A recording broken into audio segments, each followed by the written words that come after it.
आम्ही जरा खवय्यामध्ये मी राणी गुणाची तुमचं स्वागत करते डोंबिवलीमध्ये. आणि आज आपण जो सण साजरा करतोय तो आहे दहीहंडी, सगळ्यांचा आवडता. आणि तो साजरा करायला आपण आलो आहोत वर्षा दीक्षित यांच्या घरी. नमस्कार. नमस्कार. कार्यक्रमात स्वागत. मस्त आहे पैठणीचा रंग, माझ्याकडे पण असं कॉम्बिनेशन आहे पैठणीचं.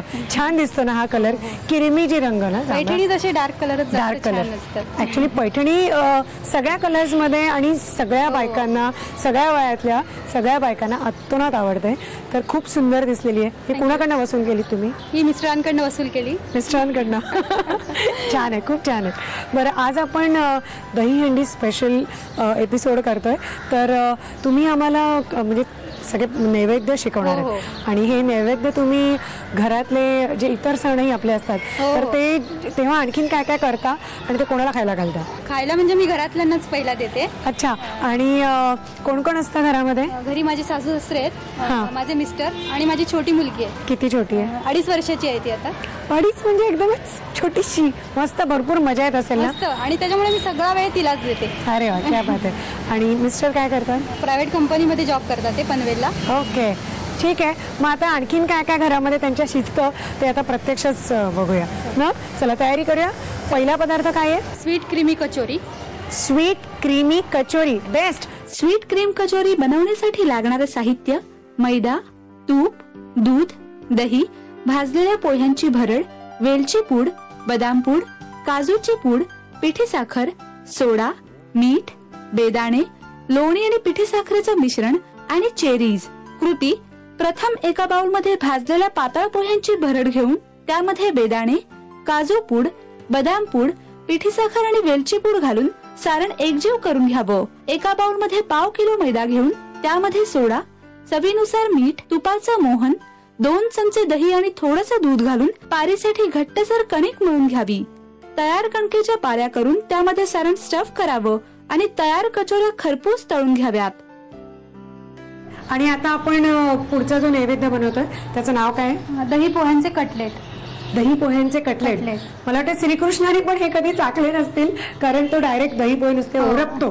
दही पोह्याचे कटलेट्स बनवण्यासाठी लागणारं साहित्य: दही, भाजलेल्या पोह्यांची भरड, भाजून वाटलेलं डाळ, मीठ, पोह्यांचा रवा, मिरची, आलं, कोथिंबीर आणि जिऱ्याची पेस्ट. कृती: प्रथम एका बाउल मध्ये 2 वाट्या भाजलेल्या पातळ पोह्यांची भरड घेऊन त्यामध्ये अर्धी वाटी भाजून वाटलेल्या डाळ्याची भरड, मिरची, आलं, कोथिंबीर आणि जिऱ्याची पेस्ट, दही आणि मीठ घालून पीठ मळून घ्यावं. तयार पिठाचे कटलेट्स पोह्याच्या बारीक रव्यावर घोळवून डीप फ्राय करा. आणि आता आपण नवीन पदार्थ बघतोय, तर त्याचं काय नाव आहे? दही दुधाच्या वड्या. दही दुधाच्या वड्या म्हणजे तो देव किती प्रसन्न होणार आहे. दही दुधाच्या वड्या बनवण्यासाठी लागणारं साहित्य: 1 वाटी दूध, 1 वाटी आंबट दही, 2 वाट्या साखर, पाव वाटी पिठी साखर, खायचा केशरी रंग, वेलची पूड आणि मलई. कृती: प्रथम एका पॅन मध्ये 1 वाटी आंबट दही, 1 वाटी दूध आणि 2 वाट्या साखर हे मिश्रण परतून घ्यावं. त्यामध्ये खायचा केशरी रंग, वेलची पूड आणि मलई घालून मिश्रण शिजवून घ्यावं. गॅस बंद करून त्यामध्ये पिठी साखर घालावी आणि ताटाला तूप लावून त्यामध्ये तयार मिश्रण थापून त्याच्या वड्या पाडाव्यात. तिन्ही नैवेद्य तयार झाले आणि हे नैवेद्य एरवी पण करायला नक्कीच म्हणजे काहीच हरकत नाहीये.